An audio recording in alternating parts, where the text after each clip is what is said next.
Alright, so I have a battery from a Chromebook. It's not working, not charging. Gotta check the battery life, see why. Each one of these is a different cell.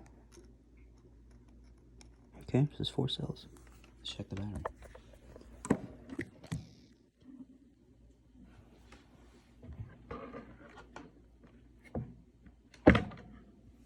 Okay, cell 1.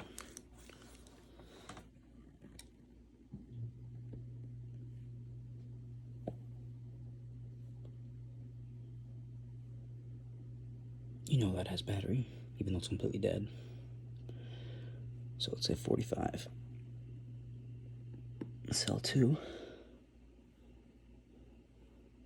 45. Cell 3. 45. Cell 4. Big flat 0. So you know that this battery won't work because it has a bad cell. Easy. And if you look at this battery, it shows you the positive and negative side, so you can easily tell which side is positive or negative. It's pretty easy once you actually get the hang of it.